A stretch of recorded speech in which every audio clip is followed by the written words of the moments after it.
G'day there, my name is Hannah and today I'm going to give you a comprehensive review of my rankings of every Star Wars live action TV show. Now for this list, I've broken it down into certain seasons for multiple season shows as well, because I think I have such varying opinions on each season, so I think it'll add to it, you'll see. So for this list, I'm going to go from the bottom up, so my least favorite to favorite.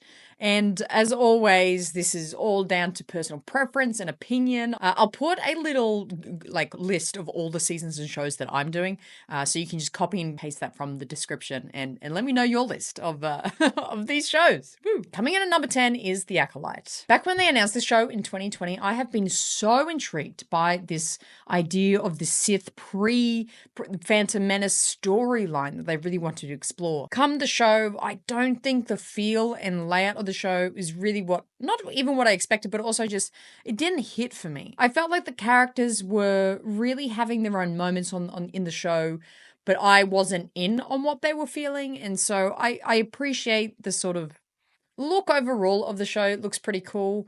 But there was just certain beats for me that I just couldn't connect to. And overall, I just haven't had a massive urge to go back and rewatch this show. I mean, there's, of course, all the discourse around it, which I don't really want to, there's no point, I don't really have an input about that. Of course, being blatantly racist and sexist to actors is absolutely insane and unacceptable. As a show for itself, this just doesn't have the right feel for me. And I think it was a time period that I wasn't really mentally ready for, in a way. I think maybe if I go back and rewatch it, I might have a different perspective. Coming in at number 9, this might be a little bit of a shocker, but it's actually going to be Skeleton Crew.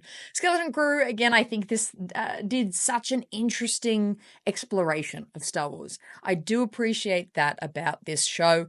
Neil, I felt pretty bad doing this to my boy Neil. He was such a highlight of the show for me. Absolutely loved him. He was so cute. But overall, the show, it's explorative. I think it's good that we're kind of, Lucasfilm's been testing these mediums. And I definitely think it's a great show for younger audiences, though. And for young kids, I think young teens can really get into this show. The kids being kind of aged like 10, 11, 12, 13, like that age of the kids in the show, kind of for kids in the audience, would be really cool. Like if I was 13, I would have been like all about this show. You know what I mean? Yeah. Overall, I really enjoyed it coming out. It was a fun watch over the sort of Christmas period. But no, I haven't really had any desire to explore more of what it explored as a show. Man, even though I made this list, I'm like shocking myself seeing it on paper what I think of these things. So coming in at number 8 is Mando Season 3. I hate to do it to the show because it's a good show overall. But Mando Season 3, again, it's like there are actually some great moments in it. There's some really epic things that happened that I really enjoyed. But those for me were just too much a flash in the pan. And overall, I was just kind of sitting there grasping at what we were trying to get at. It deviated too hard from what we established in season 2. Didn't have that cohesion for me to make me kind of really revere it within this show. I'm so ready for people to shut me down about this. Coming in at number 7, I have also put Mando Season 1. I know this might be a little shock horror for some people because, you know, big Mandalorian adorers. There we go. That's probably the word I'm going for. Mando Season 1, again, it's all down to the style of the show and how it's actually presented. I didn't love the episodic feel of it, which is hilarious because I'm such a Clone Wars stan. I didn't love it in live action for some reason. I would have liked a bit more connective tissue. I mean, and just wait till where I put Mando Season 2 because you'll see why I like that season so much. I mean, it did really well, I think, establishing Star Wars into live action. It did fantastically to be like, bang, here's Star Wars for your TV screens. I think it established itself as this new, fresh way of showing Star Wars, and I still very much appreciate it for that.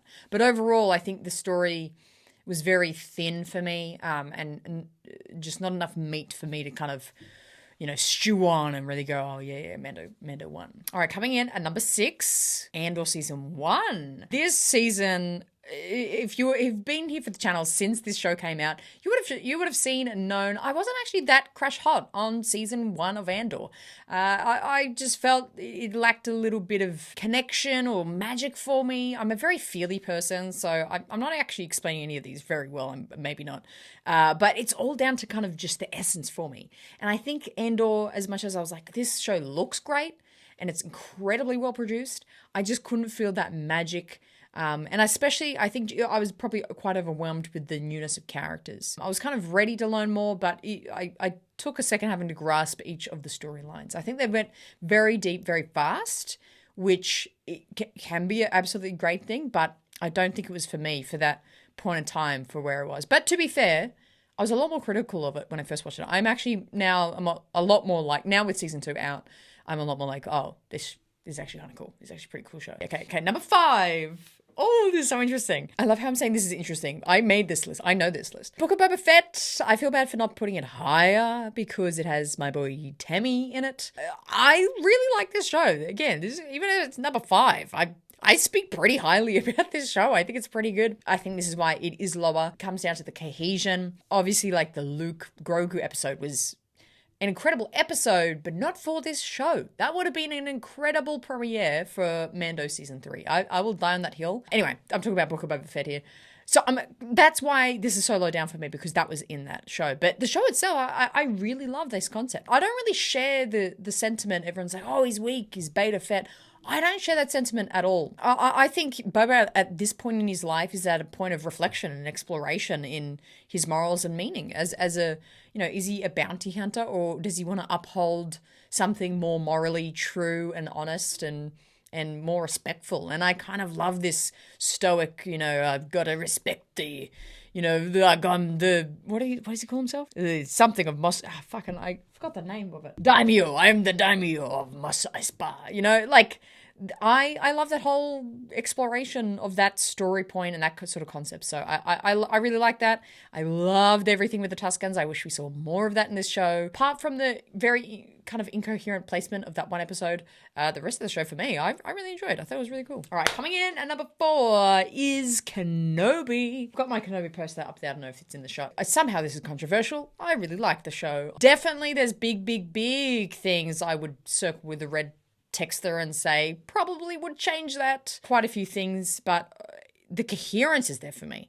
And I think that Deborah Chow directing the whole of this show, it being a limited series. I know a lot of, some people, this is art, this is subjective. Some people didn't like Deborah Chow's directing. I personally did. So I really enjoyed that cohesion visually and storytelling wise of having the same director for all the episodes of the show. I really benefited from that as absorbing this show. And I think some of the story points for me make sense.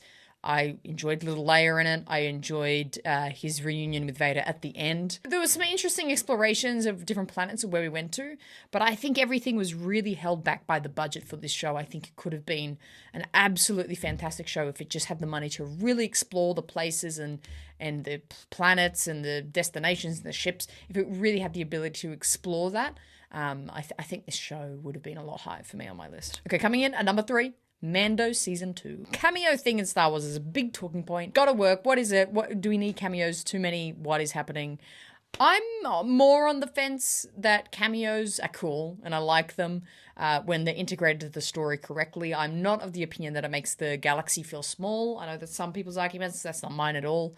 I really like the cameos. So the build-up of seeing Bo-Katan in this season was fantastic. I absolutely loved that, especially coming from a Clone Wars sort of, milieu and background growing up with Clone Wars. And this was also, when Mando Season 2 was coming out, I was on social media or within the digital Star Wars fandom whatsoever. So I had no idea you could Google on Reddit Star Wars leaks and find out what's happened. So I went into a lot of these early shows knowing zero about them and just having that pure experience of watching the episode, which is an incredible way to watch shows because the reveal of all these things that happen in the show was so perfect for me. And as I'm absorbing that episode, and then at the end of the episode, she's mentioning, hey, go find this Jedi called Ahsoka Tano.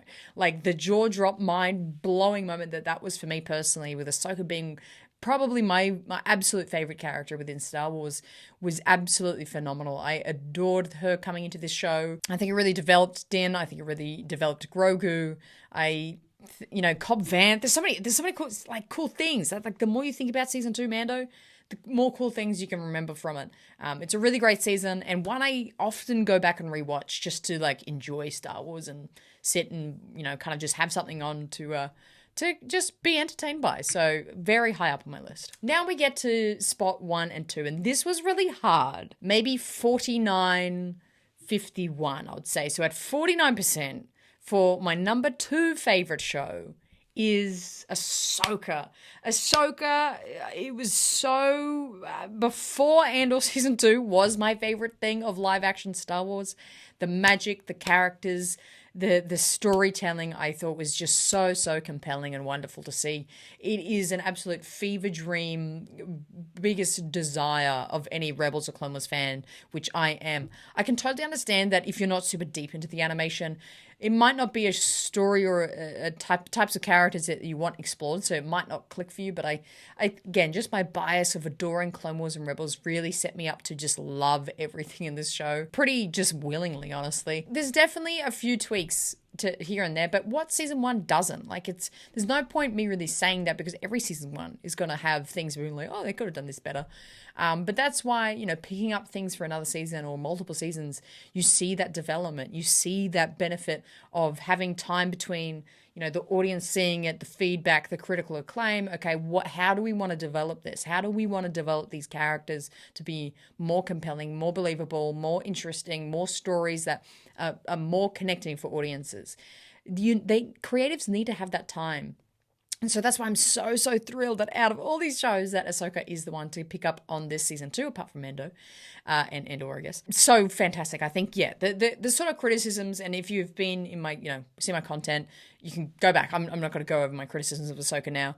Go back and watch it. There are things that I would definitely change and improve on, but they're probably going to. This is season 2. They're probably going to explore it more and expand it more. So yeah, that's so high up on my list. I rewatch it quite frequently. I think the rewatchability of something really comes into play with these sorts of, you know, rankings and how much you like a show. And Ahsoka is one of the ones where I put those episodes on frequently, very frequently, like once a month, I would say. I'd just be like, oh yeah. And as aforementioned, the 51% winner here, Andor Season 2, I really think that the emotional impact comparatively to all the shows and seasons I've mentioned so far, this one was the most insane for me personally. I think the stories told here, so crazy good, with all the characters of Cassian, Mon Mothma, Claire and Luthen, Cyril and Dedra. This season 2 is absolutely incomprehendibly good, honestly. I don't think that my only critique in my whole review of the season was we should have made it longer. That was pretty much the only thing I could say that I didn't enjoy about the show, because everything else was so incredible. The sets, oh my God, shoot everything on location, please. My God, does that help with the immersiveness of a Star Wars TV show? It's so believable. Chandrila, Coruscant. We saw Naboo in this show. Come on. Everything weaved into it was so well done. And the storytelling of each of these characters is so moving, is so amazing. And the finale crescendoed into, for Rogue One fans, absolutely amazing. It doesn't help that I have a super big crush on Mon Mothma, Genevieve O'Reilly. That definitely helps where this show is coming in on the list for me. But her character is so amazing, and I absolutely love her in this show. So that is pretty, yeah, 51% sitting at number 1 for me. It's really hard, because I think there's a certain level of Force exploration that is so special to Star Wars fans that I think a lot of us love truly and deeply, that I think Ahsoka explores specifically. But just the perfection that Andor Season 2 gives us is so hard to not say that it is my absolute favorite personally. I'm going to put a list of all the shows in the description below. So just copy and paste all the shows, and you can, you know, put the numbers in or however you want to do it of your favorites in the seasons of Star Wars live action. Again, this is an opinion. I'm not saying that this is how these shows are or that you're wrong if your list isn't this. And I love the discussion of what works for us. What do we like? What do we connect with? People connect with certain things much differently to others. So embrace that difference, embrace that change, and embrace the discussion of what your favorite Star Wars live action show is. Make sure you drop a subscribe to the channel and hit that bell to know when I'm going live. We're dropping a video on the channel. I much appreciate it. Drop a like while you're on the way out, by the way, too. Appreciate you. Thank you for being here. Can't wait to make another one of these very soon. Well, probably not very soon. Maybe in a year's time. See how I've changed my thoughts. I'll catch you in the next one. And when you're out there in the world, make sure you're always choosing the RaeSide.